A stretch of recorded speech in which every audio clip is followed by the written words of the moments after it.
Good afternoon, everybody. My name is Josip Bašić from University of Split, Croatia. I'm very sorry I could not attend the conference physically this year, but I'm very grateful I'm given an opportunity to present our new CFD solver that can handle high-speed marine vehicles. Before going into details, I would just like to mention our progress so far for high-speed marine vehicles. So in 2017, we have showed a 2D wedge slamming case based on the novel methodology. Next, we have shown that the method can handle hydroelastic fluid structure interaction. Today, I'm showing a full 3D simulation for planing boat, and the next natural step would be to show the seakeeping and maneuverability simulations. After developing meshing algorithms, FVM, SPH and LBM schemes, getting back to academia was motivational for me. I tried to introduce a new method for solving the green water problems. So this new method I had in mind, it should be flexible both from the perspective of fluid flow and moving geometry. It should be simple to solve, but still it had to reach second order of accuracy. In this new method that we call Lagrangian differencing dynamics, or LDD, the virtual volume of fluid is filled with particles, while the boundary surfaces are directly discretized using triangular meshes. The parcels can move in a Lagrangian context very freely, while the Navier-Stokes equations are solved using the split scheme step. Since we have very accurate pressure and velocity field and free advection of particles, it was very easy to extend the method to capture hydroelastic effects, rigid body fluid structure interaction, generalized inlets, and other complex fluid phenomena.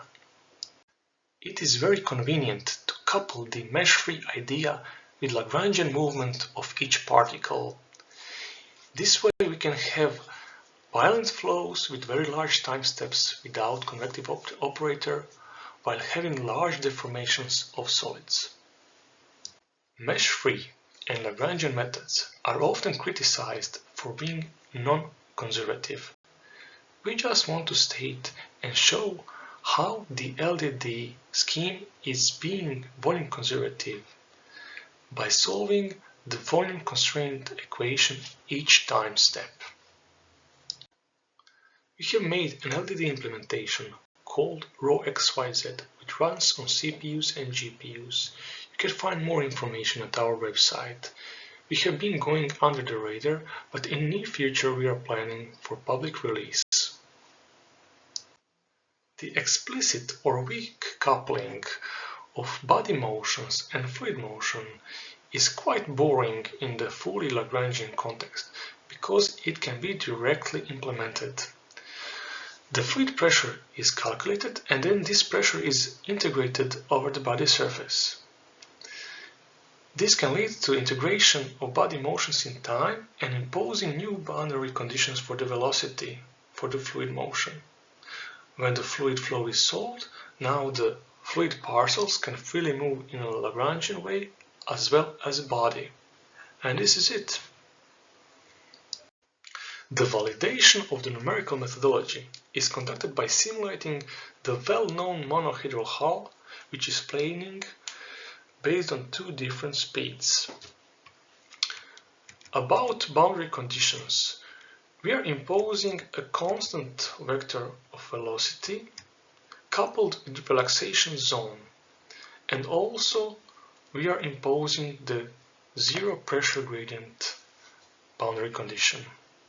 The outlet boundary condition is allowing Lagrangian parcels freely to leave the domain while imposing zero pressure gradient and zero velocity gradient boundary conditions. Below, we are imposing Dirichlet boundary conditions on hydrostatic pressure. If you are wondering why we are using free slip boundary conditions along the sides, it's because during the recent rewrite of the code, we have not yet completed the rewriting of the open boundaries. Also, as no wall models have yet been implemented in the code, we are using the free slip boundary conditions along the hull surface. Since we are using the free slip boundary condition along the hull surface, the total resistance obtained using the numerical simulation corresponds to the force integrated along the pressure area of the hull.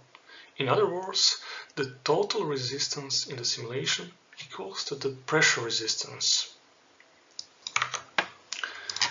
This shown graph on the left side presents convergence of the pressure resistance into the steady value, which is slightly oscillating around the constant value at the end. The oscillations around the converged value happen due to discretization reasons. The first reason is the separation of flow at the transom, where these moving discrete parcels separate from free slip boundary condition into the atmospheric pressure boundary condition. The second reason is the discretization of the force integral, because we have naively implemented the integration of force by just summing up the simple curvature along the triangles of the mesh. On the right hand side we can see the graph of trim convergence, and we can see that it is not affected by these small oscillations. So the steadiness of the trim was used as a criteria to end the simulation. These two graphs compare experimentally obtained coefficients of the residual resistance and running trim to the two numerical simulations. The numerical values of the residual resistance are up to 8% underpredicted than those reported by experiments. The simulations were discretized using large parcels of fluid with size of 20 mm, which did also not produce spray. We also need to analyze the influence of the discretization of the fluid as well as the hull surface triangles on these outcomes. But in general, we are very satisfied with these initial results. Looking at these two images, we can compare the total pressure distributions simulated along the hull bottom for the two planing speeds. The highest pressures are accurately found at the stagnation line, which is located near the bow of the hull, and it moves aft as the boat speeds up. The pressure quickly decreases, moving away from the stagnation line as it should, slowly transitioning into hydrostatic values with small contribution of the dynamic pressure. It is also visible that the pressure quickly fades into the atmospheric value, where the flow separates at the transom. Later we will see the violent separation of flow as well.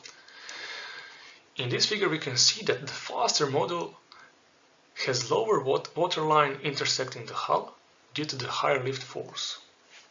It is also evident that large dynamic pressure creates a diverging bow, which can be shown in the next slide.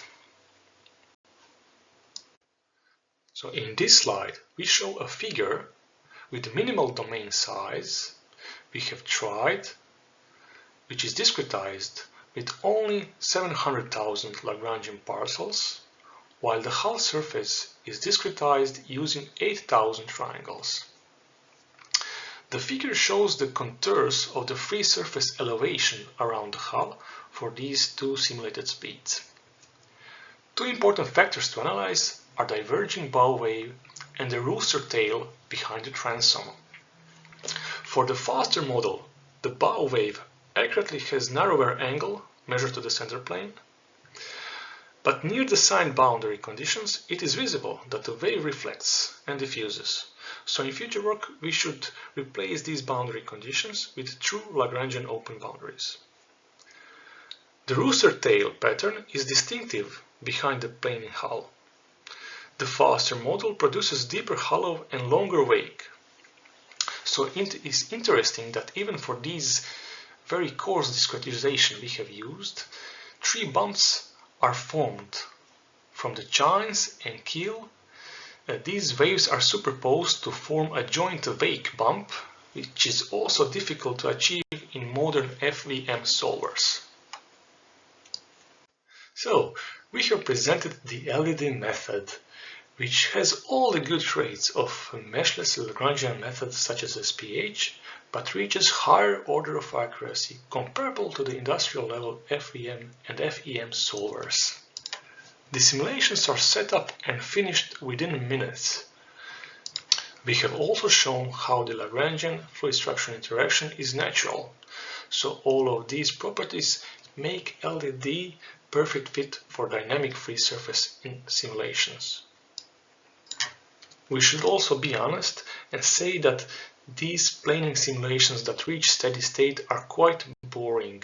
That is, maybe better purpose would be to simulate seakeeping or the planing boats on waves, which is our future work. Thank you very much for your time and attention. I'll be very happy if I can answer your questions.